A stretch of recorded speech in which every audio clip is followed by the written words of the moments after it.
வணக்கம் நேர்களே, இது ஷர்மிளா டாக்கீஸ். நான் உங்கள் டாக்டர் ஷர்மிளா.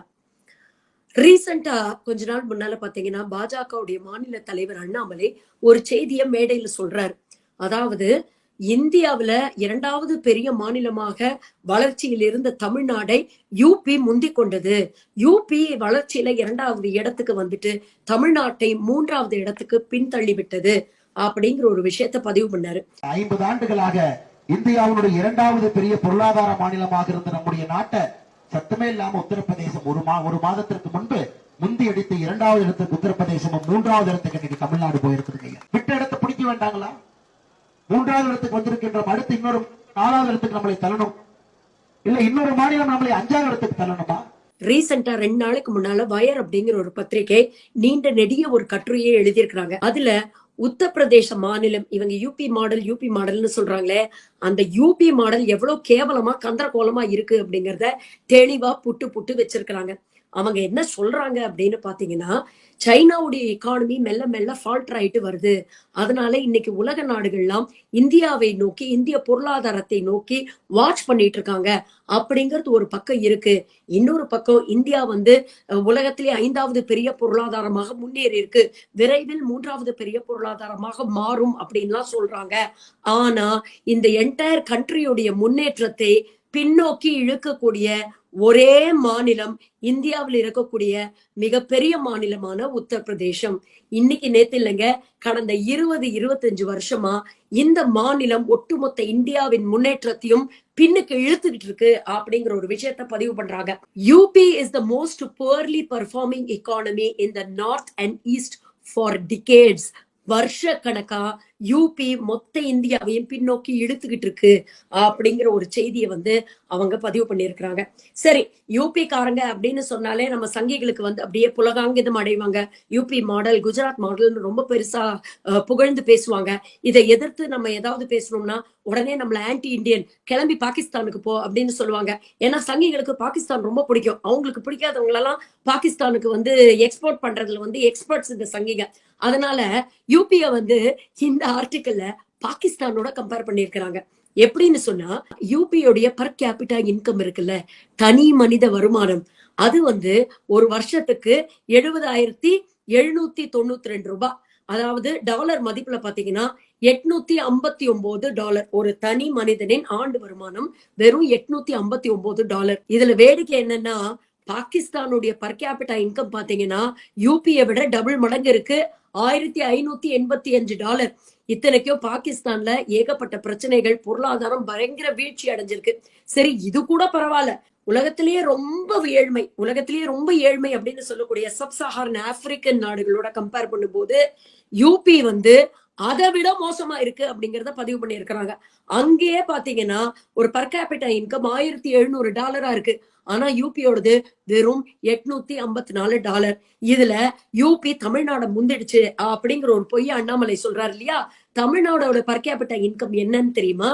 யூபியை விட கிட்டத்தட்ட 3 மடங்கு அதிகம், $3,500. அதாவது ஆண்டுக்கு அவன் 70,792 ரூபாய்னா நாம 2,79,999 ரூபாய் நம்மளுடைய ஆவரேஜ் பர் கேபிட்டா இன்கம் அப்படிங்கிற விஷயத்த இந்த ஆர்டிகல்ல பதிவு பண்ணியிருக்கிறாங்க. பொதுவா ஒரு மாநிலத்தையும் இன்னொரு மாநிலத்தையும் நீங்க கம்பேர் பண்ணணும்னா என்னென்ன பாராமீட்டர்ஸ், என்னென்ன தகுதிகளை வச்சு நீங்க கம்பேர் பண்ணுவீங்கன்னு பாத்தீங்கன்னா, அந்த மாநிலத்தில் இருக்கக்கூடிய கல்வி, அந்த மாநிலத்தில் இருக்கக்கூடிய சுகாதாரம், மாநிலத்தில் இருக்கக்கூடிய தொழில் வளர்ச்சி, இது போன்ற பாராமீட்டர்ஸ். அதே மாதிரி மக்களுடைய வாழ்வியல், எந்த அளவுக்கு அவங்களோட காஸ்ட் ஆஃப் லிவிங் நல்லா இருக்கு, எந்த அளவுக்கு ஹெல்த் பாராமீட்டர்ஸ், இண்டிகேட்டர்ஸ் நல்லா இருக்கு அப்படிங்கறதெல்லாம் வச்சுதான் ஒரு மாநிலத்தையும் இன்னொரு மாநிலத்தையும் கம்பேர் பண்ண முடியும். அந்த வகையிலும் பாத்தீங்கன்னா உத்தரப்பிரதேசம் பல ஃபேக்டர்ஸ்ல மிகவும் மோசமாக பின்தங்கி இருக்கு அப்படிங்கறத பதிவு பண்றாங்க. இதுக்கு முக்கியமான காரணம் என்னன்னு பாத்தீங்கன்னா, யூபியில் இருக்கக்கூடிய அரசாங்கம், இந்த அரசாங்கம் நடத்தக்கூடிய style, law and order situation தான் இதுக்கு முக்கியமான காரணம் அப்படிங்கிற விஷயத்த பதிவு பண்றாங்க. என்ன சொல்றாங்கன்னா, இங்க ஒரு மாஃபியா ராஜ் நடக்குது, ஒரு ஃபியூடல் சிஸ்டம் நடக்குது. அதாவது சமூக ரீதியாகவும் பொருளாதார ரீதியாகவும் ஆதிக்க சமூகமாக இருக்கக்கூடியவர்கள் இங்க இருக்கக்கூடிய தலித்துகளையும் சிறுபான்மையினரையும் தொடர்ந்து ஒடுக்கிக்கிட்டு இருக்கிறாங்க. அதனால செல்வம் வந்து எப்பவுமே பணக்காரங்க கிட்ட மட்டும்தான் சேருது. Disparity between the poor and the rich வந்து ரொம்ப அதிகமாக இருக்கு அப்படிங்கிற ஒரு விஷயத்த சொல்றாங்க. லா அண்ட் ஆர்டரும் சரியில்லை.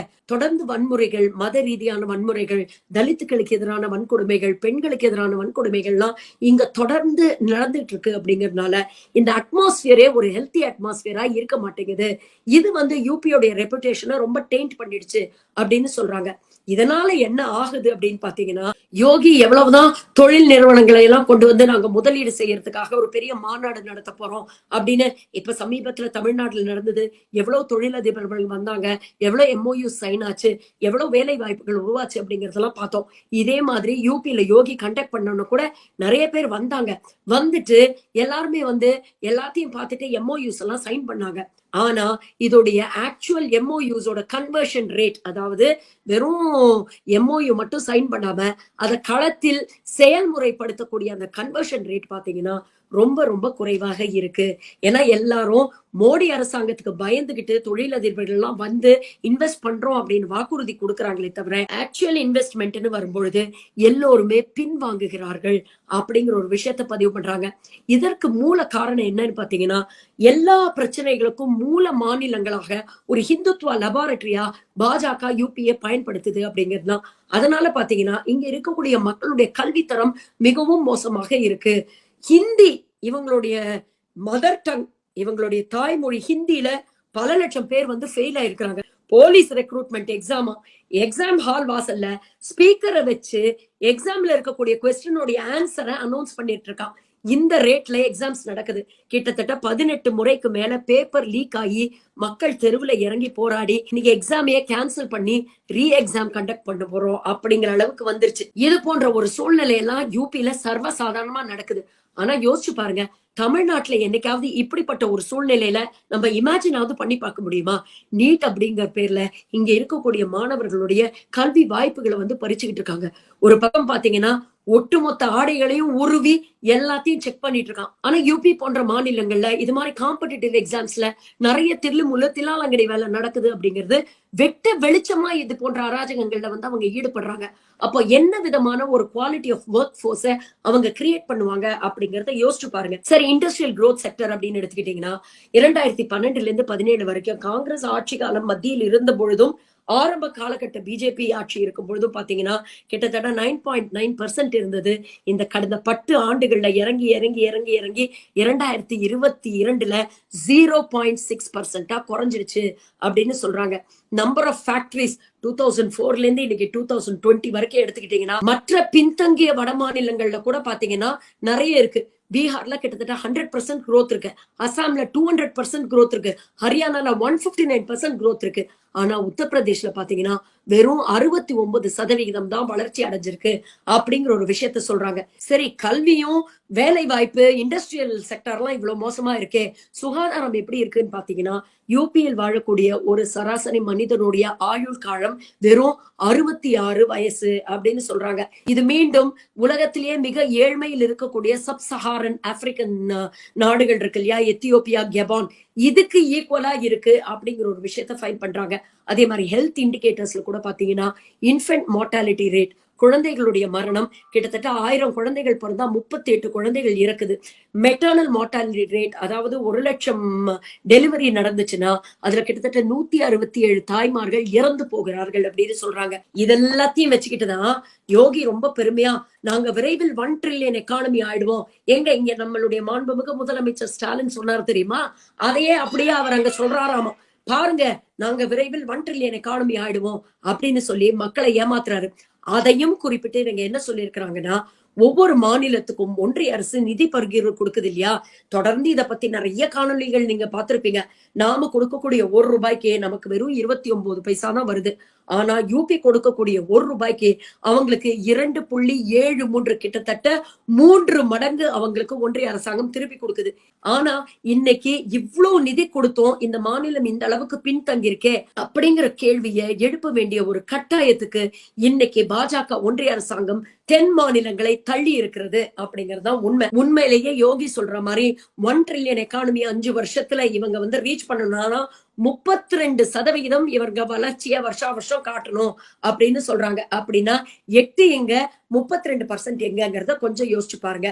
அப்போ அண்ணாமலை சொன்னது எந்த அளவுக்கு பொய், எந்த அளவுக்கு இவங்க மக்களை இது போன்ற பொய்யான வாக்குறுதி கொடுத்து ஏமாத்துறாங்க அப்படிங்கறது உங்களால ஈஸியா புரிஞ்சுக்க முடியும். நீங்க மோடி ஏன் தொடர்ந்து யூபி மாநிலத்தில இருந்து கண்டெஸ்ட் பண்றாரு அப்படிங்கறத கொஞ்சம் யோசிச்சு பாத்தீங்கன்னா, மொத்தம் யூபியில இருக்கக்கூடிய 80 லோக்சபா சீட் இருக்கிறதுலயே பெரிய மாநிலம். இவ்வளவு பெரிய மாநிலத்திலே 80 சீட் நமக்கு வரணும்னா இங்க இருக்கக்கூடிய மாநில மக்கள் கேள்வி எழுப்பக்கூடாது. கேள்வி எப்ப எழுப்புவாங்க? நல்லா படிச்சு நல்ல கல்வி இருந்து நாலா பக்கம் என்ன நடக்குது அப்படிங்கிற புரிதல் இருந்தாதானே இந்த மக்கள் கேள்வி எழுப்பாங்க. அப்போ தொடர்ந்து அவங்கள ஒரு கேஸ்ட் கல்ட் அப்படிங்கிற ஒரு ஹிந்துத்துவ அஜெண்டாவை வச்சுக்கிட்டு அவங்கள தொடர்ந்து வளர விடாம, கேள்வி கேட்க விடாம ஒரு முட்டாள் கூட்டமா இவங்க மெயின்டைன் பண்ணிட்டு இருக்காங்க. இந்த விஷயங்கள் எல்லாம் அவங்க கேள்வி கேட்டக்கூடாது. முக்கியமான விஷயங்கள் அன்எம்ப்ளாய்மெண்ட், இன்ஃபிளேஷன், பாவர்ட்டி இத பத்தி எல்லாம் அந்த மக்கள் கேள்வி எழுப்பக்கூடாது அப்படிங்கிறதுக்காக தான் அதை திசை திருப்புவதற்கு ராமர் கோவில் கட்டுறோம். பாத்தீங்களா, யூபியில ராமர் கோவில் கட்டிட்டோம், வருஷத்துக்கு 4 லட்சம் கோடி வருமானம் வரும் அப்படின்னு சொல்லி அந்த மக்களை மேலும் மேலும் இந்த பாஜக அரசு முட்டாளாக்கிக்கிட்டு இருக்கு அப்படிங்கறதுதான் நிதர்சனமான உண்மை. ஆனா காலம் மாறும். இன்னைக்கு பாத்தீங்கன்னா பாரத் ஜோடோ நியாய யாத்திரை யூபியில ஒரு பெரிய மாற்றத்தை ஏற்படுத்திட்டு இருக்கு. நிறைய பேர் தெருக்கள்ல இறங்கி போராட ஆரம்பிச்சிருக்கிறாங்க. யூபியில இருக்கக்கூடிய இளைஞர்களுக்கு இனிமேல் பாஜகவை நம்பினா நம்ம வாழ்க்கை அதோகதி தான் அப்படிங்கிற விஷயம் இப்பதான் மெதுவா புரிய ஆரம்பிச்சிருக்கு. இந்த பக்கம் பாத்தீங்கன்னா காங்கிரஸும் சமாஜ்வாதி பார்ட்டியும் அவங்களோட அலையன்ஸ இன்னமும் ஸ்ட்ராங் பண்ணிட்டாங்க. யூபியில் ஒரு பெரிய மாற்றம் வரும் அப்படிங்கிற எதிர்பார்ப்பும் வந்திருக்கு. பாஜக கொஞ்சம் கலக்கத்துல தான் இருக்கு அப்படிங்கறத பாக்குறோம். இது எல்லாத்தையும் நான் எதுக்கு சொல்றேன்னா, மோடியுடைய ராமராஜ்யம் அப்படிங்கிற அந்த மாடலே யூபி மாநிலத்தை பெரும்பாலும் நம்பிதான் இருக்கு. இப்போ அந்த யூபி மாடலே ஆட்டம் காண ஆரம்பிச்சிருக்கு அப்படின்னா அது இந்தியா கூட்டணிக்கு ஒரு பெரிய வெற்றியை கொடுக்கும் அப்படிங்கிற நம்பிக்கை நமக்கு இருக்கு. நன்றி, வணக்கம்.